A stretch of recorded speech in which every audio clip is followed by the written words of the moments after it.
Hi, it's Meredith, and today I'm going to be talking about my favorite romance books that I read in 2022. So I read a lot of romance. It's probably my favorite genre, so I decided to make a whole separate list for just my romance books. I've got 10 here, and they are in order. So at number 10, I have Josephine and the Soldier by Beverly Jenkins. This is actually YA, but I'm going to put it in here because she is kind of a historical romance author, and this is historical romance. It's just for YA. I really liked this. It was super delightful. It's about a girl who's a hairdresser, and she is very headstrong, very independent, as most of Beverly Jenkins' leading females are. And some soldiers return from the war and are staying in her town, and she kind of starts having a romance with one of them, but she realizes that he is very old-fashioned. He thinks women should stay in the kitchen, and I know that sounds really over the top, but he literally says shit like that. So this is why this didn't get full 5 stars, because his character was really poorly written. But anyway, so she is kind of like having a romance with him, but she's kind of at the same time like, our values don't align. She also ends up having a romance with a guy that was friends with her in her childhood, and they kind of aren't getting along super well at the start, but it's kind of her realizing that he's who she wants to be with. So it's like a little bit of a love triangle. It's super cute. It's got lots of great messages, and she's just such a fun character, and the two had a lot of chemistry, and I just had a good time, and I think it's great for teens. And I do think if you like Beverly Jenkins and you haven't read her 2 YA books, I think you should definitely give them a go. I really enjoyed both. So yeah, this one got 4.5 stars and it made the list at number 10. Then at number 9, we have The Hunter by Kerrigan Byrne. This is another historical romance, but this one is adult. So there's sexy times in this one. And this one got a 4.5 just because there were some icky consent moments. So I did kind of put a 0.5 down for that. But overall, this is really, really good. It's about a performer and this guy who's kind of given the job to kill her. He's like a bounty hunter, assassin, and he sees her and he doesn't want to kill her. So he decides to protect her instead. And they kind of have an enemies to lovers. He's a very broken, beaten down man, and she is kind of this beautiful figure that's come into his life, and it's just adorable. She has a child as well, which is really cute. And it's definitely a very like angsty, pining kind of romance because they want to be together. They're very attracted to each other, but they can't be together. And it's super, super good. There's a lot of chemistry between them. The sex scenes were good, aside from, again, the kind of icky consent. But I really enjoyed this, and I've only read 2 books by Kerrigan Byrne. The first one was the first book in this series, which is The Highwayman, which is 5 stars. So she's definitely looking like she'll be an author that I'll really love. Then at number 8, we have A Lady for a Duke, which is also 4.5. And the actual romance in this book is like 10 billion stars. But unfortunately, the overall effect of the book was put down a little bit for me because it, at the same time, kind of felt like a period drama. There was a lot of focus on drama and side characters when I wanted more focus on the romance, which was incredible. So this is a friends to lovers kind of romance. It's about 2 friends who served in the war, but one of them died, and so the other became like a recluse. He's really isolated because of the trauma, and it actually turns out that his friend didn't die, but his friend has kind of faked their death so that they can come back out in society as who they truly are, which is a woman.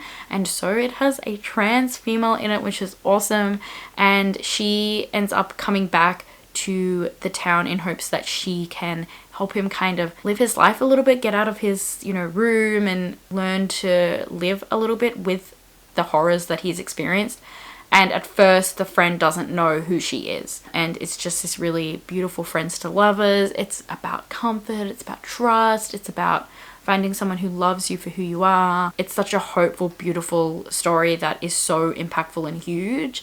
But unfortunately, again, there was a lot of other drama involved that kind of brought it down to the 0.5. So yeah, otherwise the romance probably would have been one of my favorites, if not my favorite. I loved the actual romance. It was just so good, so beautiful, so much chemistry, so much heart and love, and it was just beautiful. Then at number 7, I have a novella, which is I Think I Might Love You by Christina C. Jones.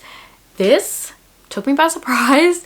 I don't often find that novellas end up being favorites, but I've actually got 2 in this list, so that's crazy. Because yeah, I found that I actually really love novellas, and they can sometimes have just as much of an impact as a full-length novel. I think they're just harder to pull off, which is why a lot of them tend to be kind of middle of the road, but when it's done well, it is good. So this one is a kind of enemies to lovers. It's about a girl who goes over to her sister's apartment that she thinks is at the time empty, but her sister's actually renting it out to someone. So she goes in, she's like singing, she's in the kitchen cooking, and the guy's like, who the hell are you? Get out of my apartment. And she freaks out and accidentally like hits him. And so they hate each other obviously because of this, but then she ends up getting this cat that she has to take to the vet. And who is the vet? So yes, it's super cute. Enemies to lovers. They had great chemistry. They had this really sweet, beautiful romance as well. And it's so funny. I remember there was like a fart joke and I was like trying to convince myself that I didn't think it was funny, but it is me, so.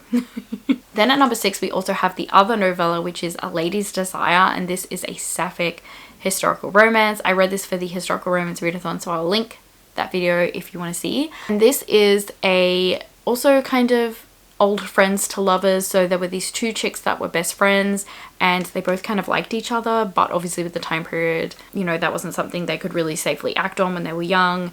And so one of them ends up marrying the other's cousin and the two completely lose contact, but then the cousin dies, which is like, fuck yes, thank you for dying and allowing these two women to be together. The sacrifice will not be ignored. The family ends up inviting her to come stay with them while she's grieving, and the two rekindle their romance, and now they're older. They kind of know how to navigate that situation, and it's just so good. The pining between the two women, immaculate. The angst, immaculate. I loved this. I really need to reread it because it's such a quick read, but it's so powerful. Like, I could feel the bond that they had and the longing so well. Like, everything was just captured perfectly in this little short little book, and it was just really, really well done. I really loved this one. Then number 5, we have Real by Kennedy Ryan. This one's definitely a booktube fave. I'm definitely not alone in my love for this one. This is about a woman who's trying to become an actress, so she's kind of doing stage plays and everything. And this director ends up seeing her, and he's currently trying to find someone to play the lead role in his biopic. And he sees her performing and he's like instantly like, yes, she will be perfect. And so it's kind of about the woman who's the biopic's about, but it's also about their romance. And they have a very like steamy kind of connection. There's definitely a lot of chemistry with them. You know, forbidden romance because he's the director, but the power dynamic is handled really well. The angst is so good. And the pining, and also I just love that they're proud of each other. Like, it's definitely a prideful romance that they've got going on. I just remember a scene where I was just like, he's so proud of her. Like, he worships her, and I loved that. And so this is a very like heartful, beautiful story. I know it made a lot of people cry. She does also have a chronic illness, and so that is talked about a lot in this as well, because of how she manages that with acting, and the way that he handles that is so lovely, and it's just a very uplifting, beautiful story with so much heart. So I absolutely love this one, and this was 5 stars. So was A Lady's Desire, and I Think I Might Love You. So I think we're now into the 5s, so everything after here is now 5. I should have clarified. You're a useless character and nobody loves you! Then at number 4, we have the Platonic Rule book, and I fell in love with this. I wasn't expecting it. I didn't know anything about this. I literally just picked it up because I needed a like book related word for the buzzword readathon, which I ended up absolutely forgetting about and failed anyway. But it brought me this book, which I wouldn't have read otherwise.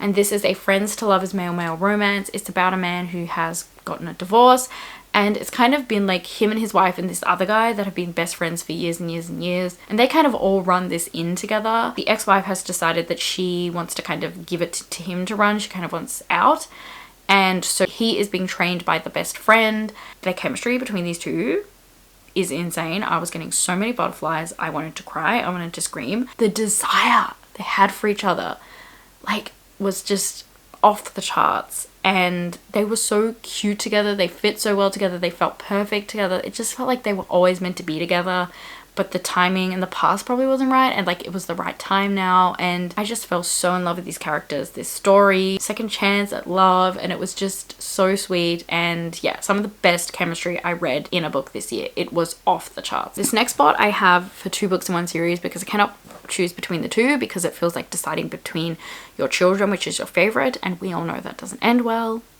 Well, I mean, that's coming from someone who doesn't have children, but I just assume it doesn't end well. And that is Get Out of Chloe Brown and Take a Hint, Danny Brown. I am a basic bitch, and I loved these books as much as everybody else does. They are just adorable, delightful. I often don't like traditionally published, you know, illustrated covers, but these are just so good. They are so cute.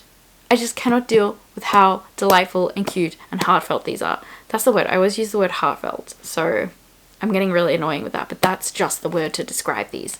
So the first one, Get a Life, Chloe Brown, is about Chloe, who has fibromyalgia, and so her life has kind of become a lot about managing her symptoms, managing her life around her chronic illness, and she ends up having a near-death experience, and so she decides that she wants to write a list of things she wants to do, live her life more, and she gets the kind of, I guess, like maintenance man at her accommodation to help her, and they have a, like, I wouldn't even know how to describe it, like, they're kind of friends, but they're kind of enemies to lovers. Like, it's really cute, and some of the scenes between them were so emotional, and I was like nearly crying because it was just so sweet. The declarations of love.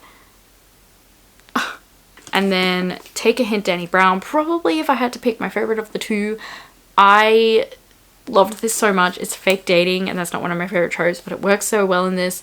It is about Danny, who is amazing. Like, every time I start to describe this book, I just stop at her because I'm like, her. Ladies and gentlemen, her.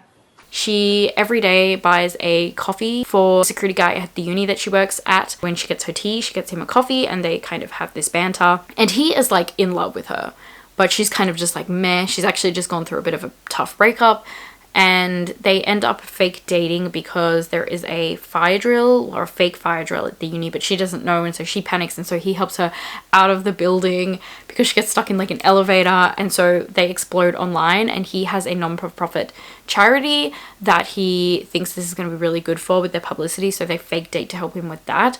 And he has anxiety, so it kind of goes into that as well.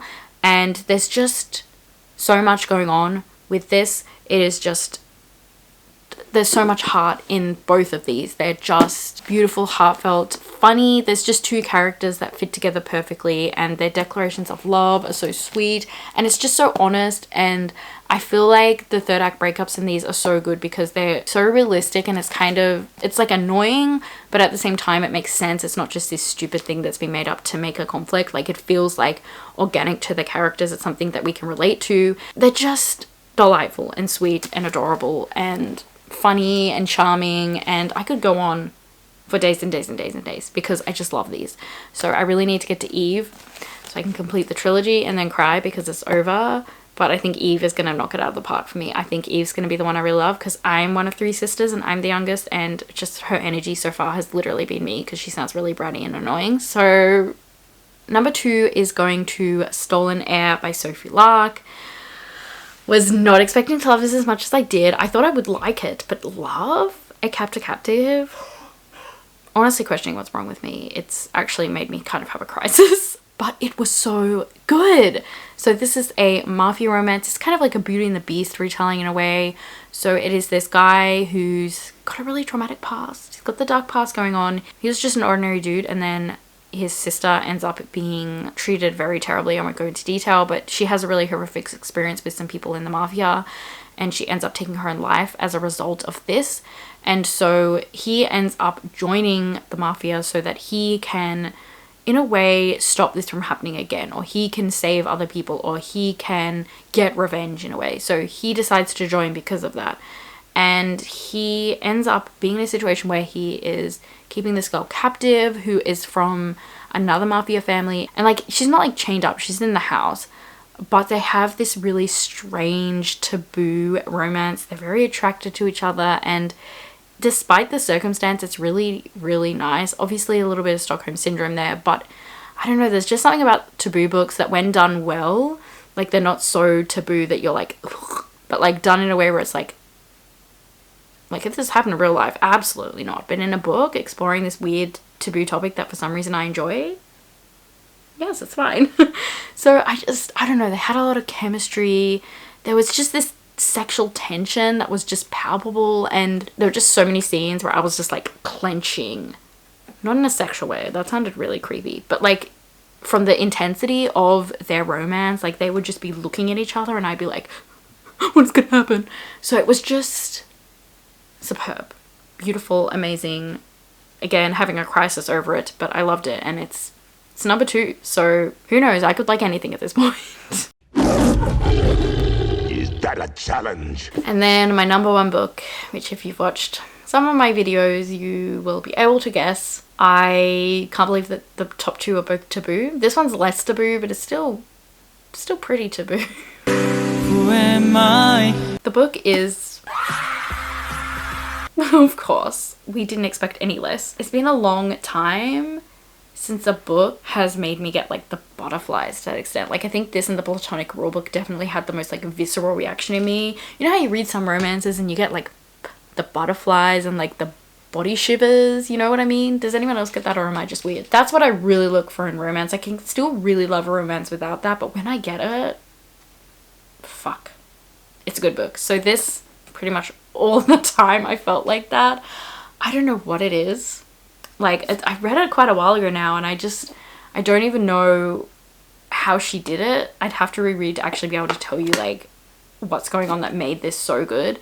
I do have a vlog, so if you want to watch it, I'll link it, but it's honestly a little bit chaotic, I'm not gonna lie, because I was having a moment that entire vlog. So this is an ex-boyfriend's dad romance. If you didn't know, it's about a chick who's got this douchebag shitty boyfriend. He's cheating on her, and she ends up staying with them, and she has a romance with the dad, and the boyfriend's like never there, so she's like really lonely and neglected, and the dad's like always there, so they're like really hitting it off. And they actually met before that's part of the story starts. They both met at the movies, and they both really like movies, and they really hit it off then, and then she realizes that that's her boyfriend's dad, which is hilarious. Yeah, they end up falling for each other, and then she ends up eventually breaking up with her boyfriend because he's like cheating on her, and she's kind of like falling for his dad, and so it's really strange dynamic.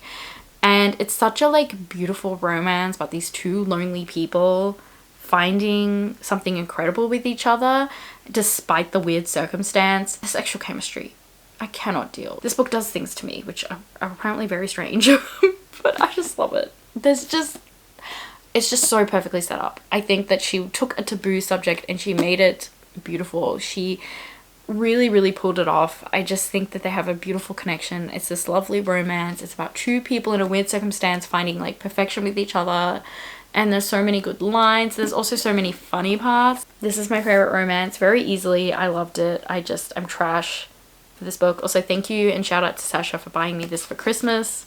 You're a true one. And that is going to do it for my favorite romances video. Definitely let me know in the comments what your favorite romances of the year were. Have you read any of these? Do you like them? Do you hate them? Let me know. And I have realized that I'm very shiny in this entire video because it's very warm. It's summer here and I look very shiny. That's irrelevant. No one cares. I'm going to leave and I'm sure no one's going to miss me. What am I even saying? Okay, I'm going to go now. Goodbye.